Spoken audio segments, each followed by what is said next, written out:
High, আমি নিবেদিতা। তো আজ আমি আমার বরের জন্য রান্না করব হচ্ছে পাটা মাছ। তো স্নান টান করে আমি কিন্তু চলে এসেছি রান্নাঘরে, পুজো টুজো সব কিছু কমপ্লিট করে। তো আমি প্রথমেই গ্যাস ওভেনটা জ্বালিয়ে কড়াই বসিয়ে তার মধ্যে তেল দিয়ে দিলাম, তেলটা গরম হয়ে যাওয়ার জন্য। আর পর আমি নুন আর হলুদ দিয়ে মাছটা ভালো করে একটু মেখে নিলাম। তেলটা গরম হয়ে যাওয়ার পর এর মধ্যে আমি মাছগুলো সব দিয়ে দেব। এক পাশ হয়ে যাওয়ার পর আরেক পাশ উল্টে দেব। উল্টে পাল্টে মাছগুলোকে আমি হালকা ভেজে নেব, বেশি কড়া করব না, যেহেতু আমি মাছের ঝোল রান্না করব। ওই মাছের তেলের মধ্যে আবার আমি দুটো আলু কেটে নিয়েছি, যেহেতু আমি আলু দিয়ে রান্না করব। তো আলুটা এবার আমি লাল করে ভেজে নেব। তো আলুটা ভেজে তুলে নিয়েছি। এবার ওই তেলের মধ্যে দুটো পেঁয়াজ দিয়ে দিয়েছি। তো পেঁয়াজটা একটু বাদামি কালার হয়ে যাওয়ার পর এর মধ্যে হলুদ, কাঁচা লঙ্কা, আদা আর হচ্ছে জিরা বাটা অল্প দিয়ে দিয়েছি। একটু মশলাটা একটু ভালো করে মিশিয়ে নেওয়ার পর তারপর আমি দেব একটা গোটা টমেটো আর হচ্ছে নুন দেব স্বাদ মতো। তো এ দিয়ে একটু ভালো করে আবারও একটু নাড়াচাড়া করে নিলাম।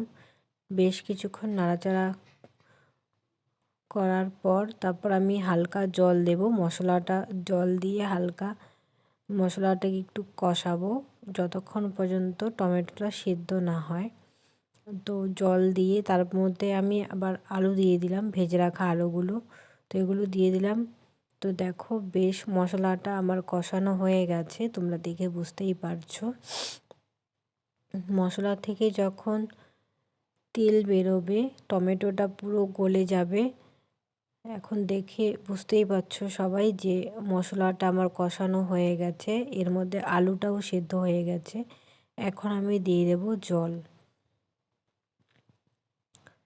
কিছুটা পরিমাণ জল দিয়ে দেওয়ার পর জলটা ফুটে ওঠা পর্যন্ত আমি অপেক্ষা করব।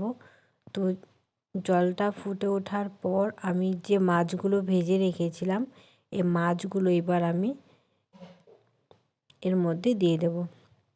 তো মাছটা দিয়ে আবারও একটু ফুটে উঠবে, তারপর আমি দিয়ে দেব গরম মশলা।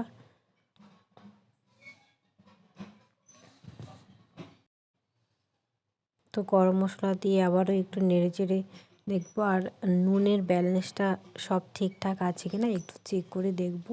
তো আমার রান্না কিন্তু কমপ্লিট, সব কিছু ঠিকঠাক। তো তোমাদের আমার এই রেসিপিটা কেমন লাগলো প্লিজ একটু জানাবে। আর তোমরা কে কে এভাবে পাতলা ঝোল রান্না করে খাও প্লিজ আমাকে একটু কমেন্ট করে জানাবে। আর কে কে বাটা মাছ খেতে পছন্দ করো সেটাও আমাকে প্লিজ একটু জানাবে, কারণ এটা হচ্ছে আমি খুব একটা পছন্দ করি না, আমার বরের খুব পছন্দ বাটা মাছ।